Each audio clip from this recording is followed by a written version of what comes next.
I found a really bad video about what atheism is and how it relates to belief from a guy who doesn't seem to understand atheism or belief. It's got the very bold title, "Here's the Proof: Atheism is a Belief." While many atheists claim their stance is merely an absence of belief, a closer look at the logic suggests otherwise. If you claim that the non-existence of God is more likely than his existence, you've taken a stance.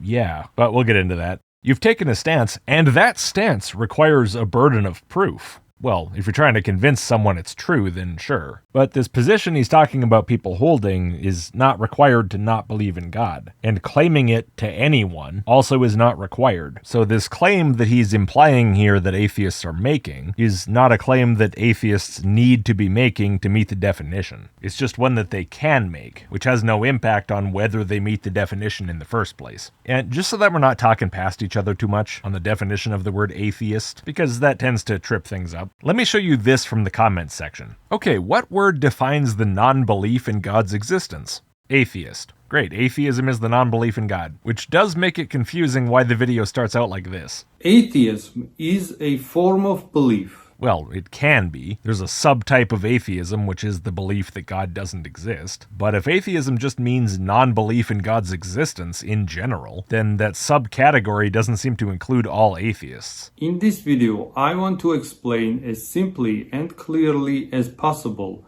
why atheism is belief system. Belief system? I was already a little skeptical when you said it's a belief, but now you say it's a belief system, and that's a big change. I don't think you understand the implications of that term. A belief system is not just a belief. It's like a big container full of beliefs that interact and interlink with each other. You know, this would be ideological stuff, religious stuff, political stuff, philosophical stuff. It's not just, oh, I think the sky is blue, or there is a God, or there's not a God. None of those is a system of beliefs in and of itself. But apparently that's what's going to be defended here about atheism somehow. Why atheism is belief system and why it requires same level of proof as theism. Requires the same level of proof. Okay. So that's 3 claims that are going to be supported in the video. Atheism is a form of belief, atheism is a belief system, and atheism requires the same level of proof as theism does. That third one's a bit confusing because the question is, in what context? To achieve what? Like, things don't just require proof or require some level of proof. They require it in some context for some goal. It's not some inbuilt property of an opinion existing in a void that it requires some specific level of proof as like some metaphysical fact. So, we'll see. To demonstrate this, let's use simple analogy. Let's use an analogy, you say, and then you show a picture with nothing indicating that there's any analogy here. Everything I'm looking at is a reference to God and probabilities of, I guess, God. And by the way, I'm already not liking the look of this. I think I already know kind of what you mean just from this, and I have some problems with it. Also, I don't like the actual look of it. Why do your big A and B have scribbles all over them? We are faced with the question, does God exist or does God not exist? Yeah, can I have an analogy? Can we talk about cars or computers or something? It's way more fun. Why don't I make videos about the existence of cars? Since people often find it very difficult to define what God means and what it truly implied when discussing faith, let us simplify the topic to make it easily understandable. Okay, that seems fair. Define what God means as a term in simple language that people can understand. That seems fine as a starting point. Let us simplify the topic to make it easily understandable for everyone why atheism is also a belief. Oh, never mind. You're not going to simplify the concept of God to make it easily understandable. You're going to simplify why atheism is a belief. And yes, that does mean that we're entirely skipping the definition of what the word God means. The concept of that being complicated and difficult to agree upon is totally ignored for the rest of the video. He said that as though it was relevant, and then never spoke of it again. Let us conditionally call the position that God exists position A. Phew, I don't know if I can follow this analogy.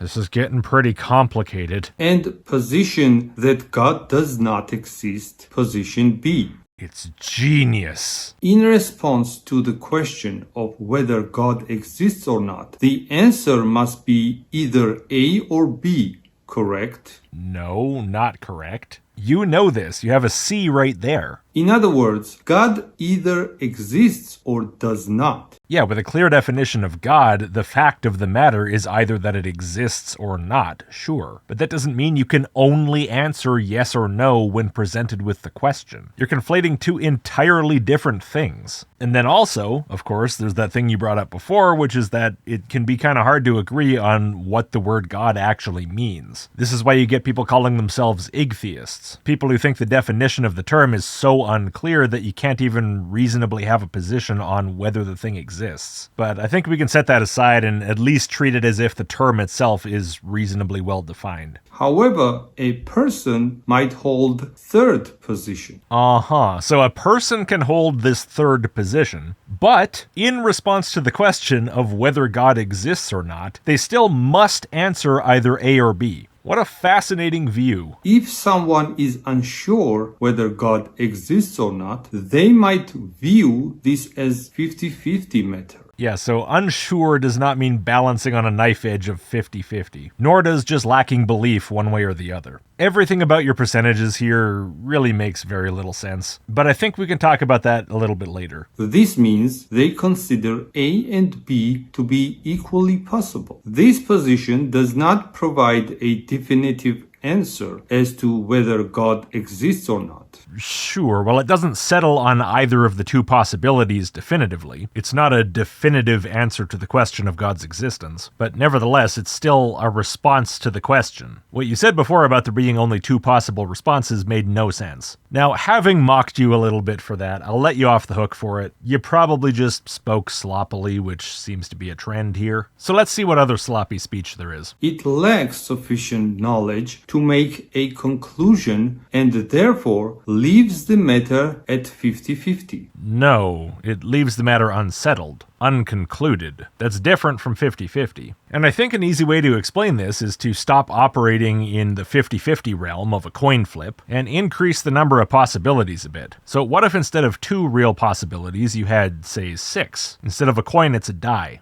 Pick a number, 1 through 6, and then tell me, do you believe that's the number that's going to come up?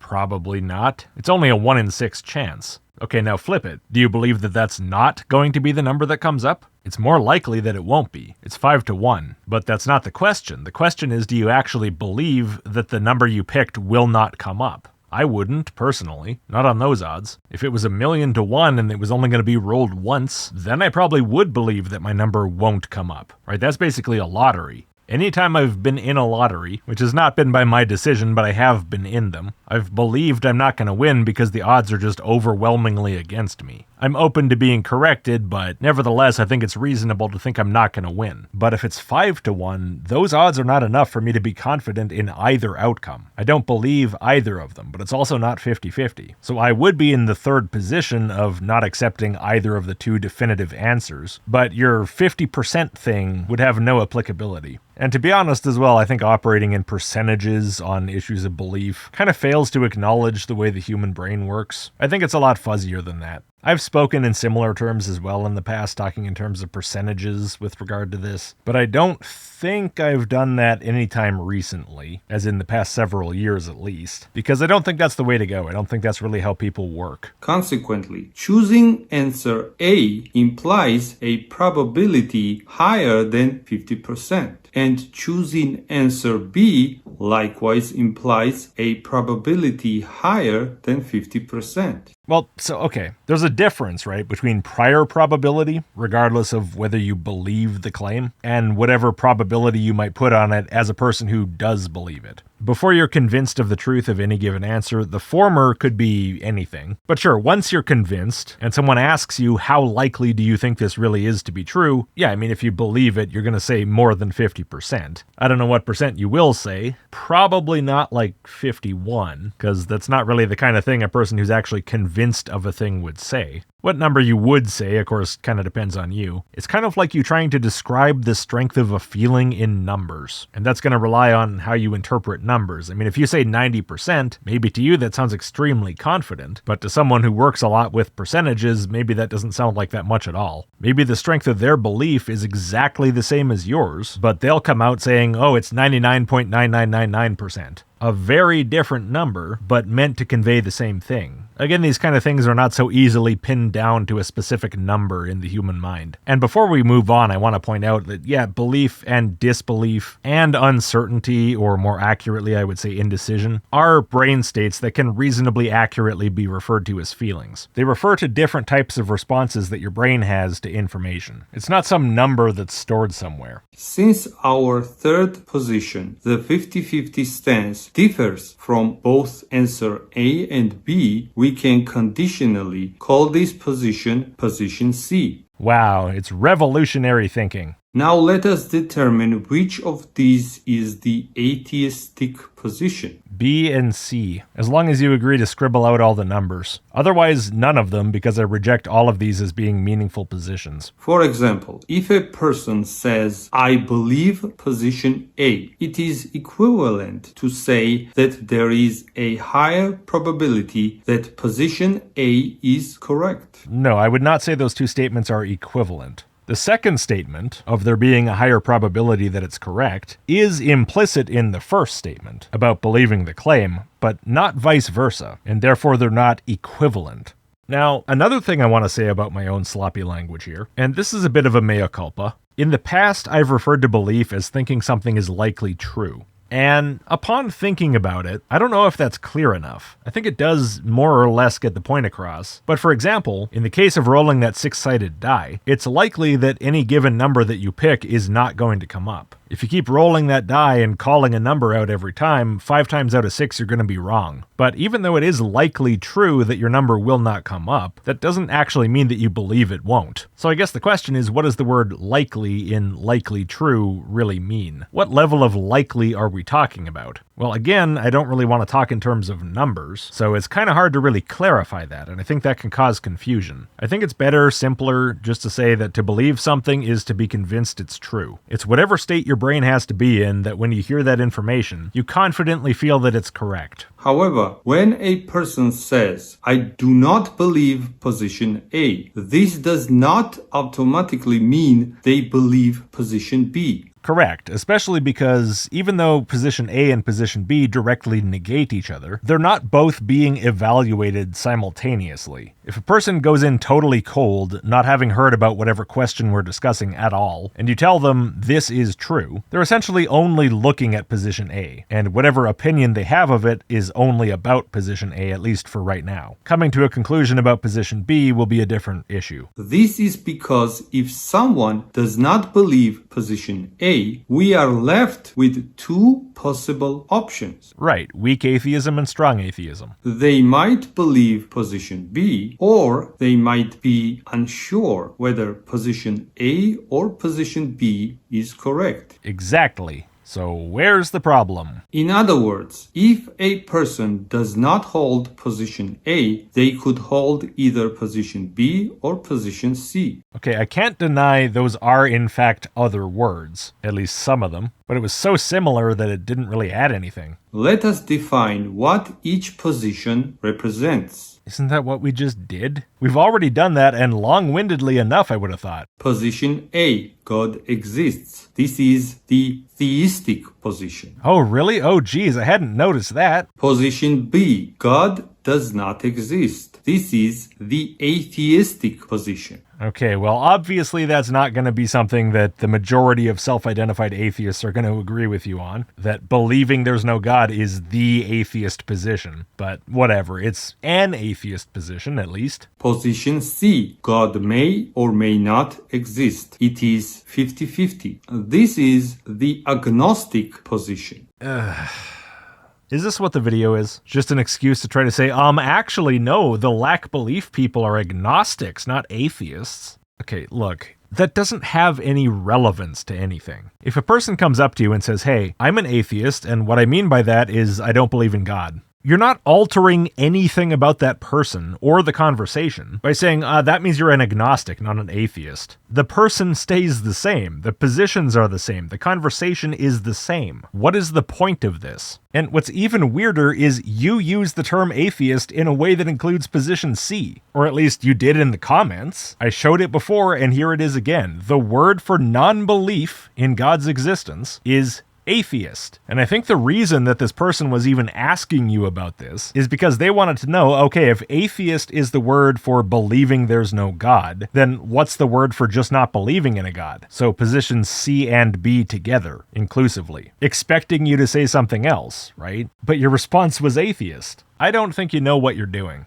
The only scenario where a person can claim they do not bear the burden of proof is the agnostic position. Look, if I quibble about what the positions are called the whole time, this is going to take forever. I'll just accept your labels for now, because who cares? Sure, the middle position is the agnostic position for now. Well, no, that is not the only one with no burden of proof. None of them has a burden of proof, unless somebody wants to convince somebody else. However, let's say that they're in a three-way argument. All three of these people want to convince each other. The theist people, the atheist people, and the agnostic people. Well, I think it goes without saying that positions A and B both have a burden of proof in that case, but position C does too, and I'll explain why in your own words that you say immediately after the clip I just showed. The only scenario where a person can claim they do not bear the burden of proof is the agnostic position, when they state that the probability between A and B is 50-50. Right, when they state the probability. You're saying that position C has no burden of proof for their claim that there's a perfect 50-50 balance of probabilities between positions A and B. Even if they only mean inside their own head, that's still a claim. No, the only person who has no burden of proof solely on the basis of what their claim is a person with no claim at all. And by saying it the way you just said it, you've excluded position C from that. Look, I know that's not what you're trying to say. You're trying to say the person doesn't lean in one direction or the other, and so they basically stay out of the conversation entirely. But you have this sloppy way of talking where you keep ending up stepping on your own rakes for no reason. However, when a person claims that the probability of B is greater than 50%, this stance is already asserting that B is more likely than A. Therefore, those holding position B must explain where the additional percentage of probability they believe in comes from. You already have the position labeled no God. The person is claiming there is no God. That's what matters. The person's making a claim. Your job's already done with that. All this 50% stuff, it doesn't add anything. Atheists often like to frame the issue as if atheism is merely the absence of belief. Yes, because they're using an inclusive definition of atheism that includes both positions C and B. Nobody needs it explained to them that if they claim there's no God, they have a burden of proof if they want to convince someone. That's not in dispute. What's in dispute is you saying that people who don't claim that can't,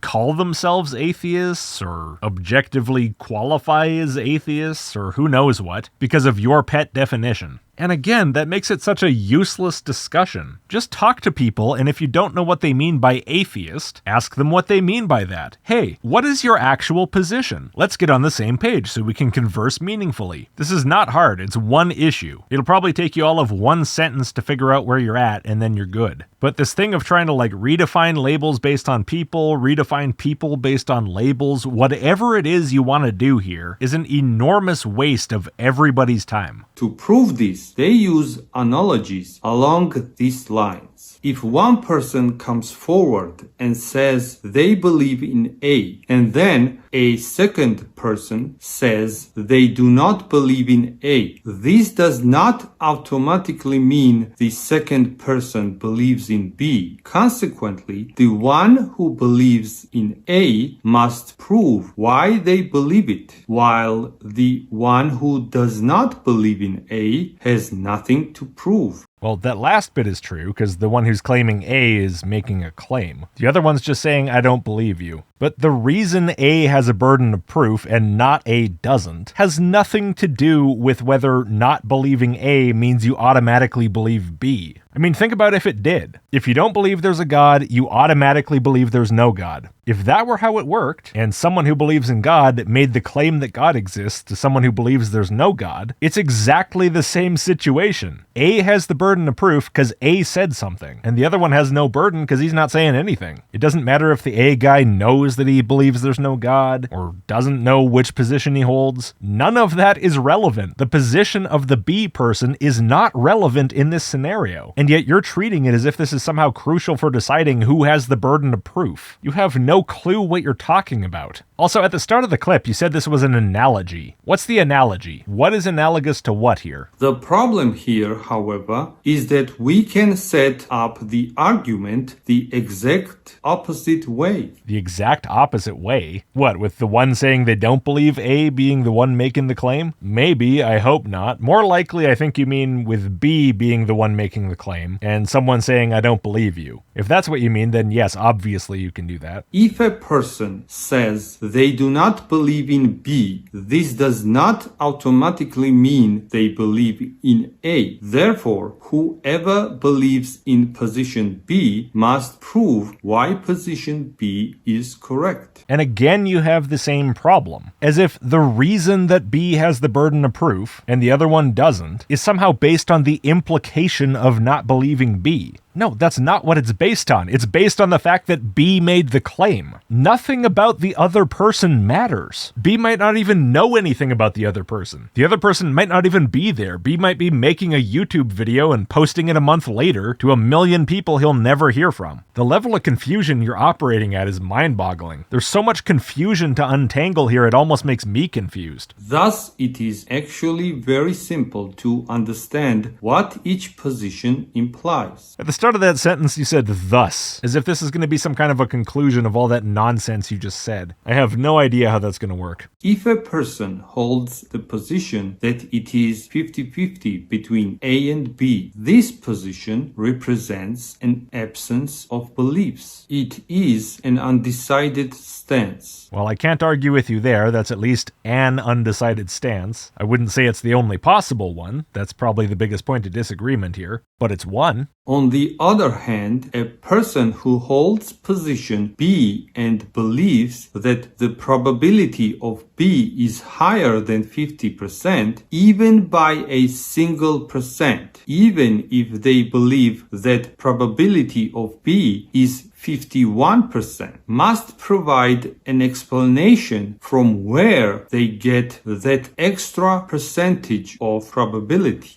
Look, if the claim being made by that person is the probability of God's existence is 51%, then yeah, that's a claim. It's a very weirdly specific claim that doesn't really make much sense, but that's not for me to worry about. That's for them to worry about. I would need to be convinced of that one too. That person would have the burden of proof to prove that number, just like the people in positions A and C would have the burden of proof to prove whatever weird numbers they come up with. But you don't really mean the numbers. You mean any opinion that one thing seems more plausible on the face of it, even without an expression of belief, I think. And of course you mean actual expressions of belief. And you seem to want to equate viewing one thing as even slightly more plausible than another with outright belief, which it is not. And that difference in seeming plausibility to a person probably won't be enough for them to start arguments defending the claim. I think not God seems 1% more plausible than God, so now I'm going to start going on debate shows and arguing that there's no God.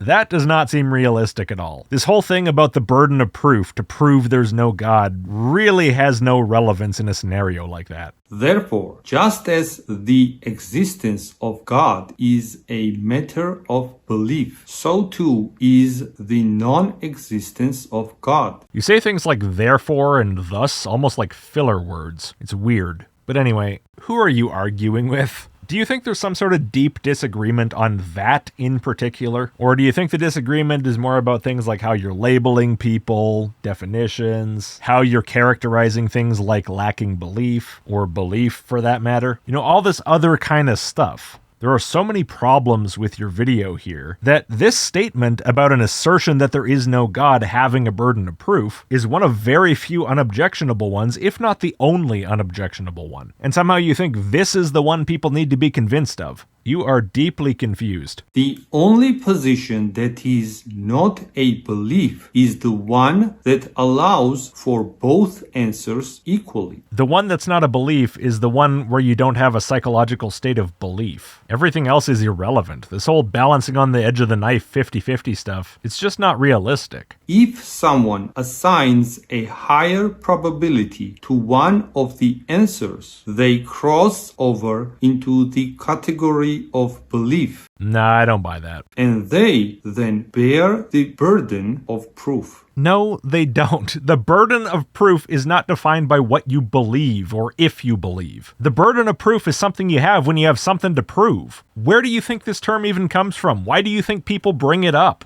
If you're not arguing about it, if you just walk around with a belief in your head that nobody ever knows about, you don't have a burden of proof. If you talk about it and just express it without trying to convince anybody, you still don't have a burden of proof. It's when you try to make someone else believe what you believe that it comes into play. And it's not something to be negotiated about or shifted onto anyone else. It's about if you want to change a mind, you do something. If you want someone to think you're right, it's on you to show you're right. It's as simple as that. Again, you have no idea what you're talking about. Therefore, it is quite evident that the atheistic position is a form of belief in the exact same manner as the theistic position. Strong atheism is indeed a form of belief, a belief in the non-existence of God. If you want to define atheism as only including that for the sake of your video, fine, it's your video, I guess. I don't define it that way, but I can accept that you do that because you do all kinds of weird stuff. But that doesn't mean that when a person comes up to you and says, I'm an atheist, I lack belief in God, that somehow you can define them into believing there's no God. Because that's what the atheist position actually is, so that's what you believe now. Or whatever else it is you're trying to do with this.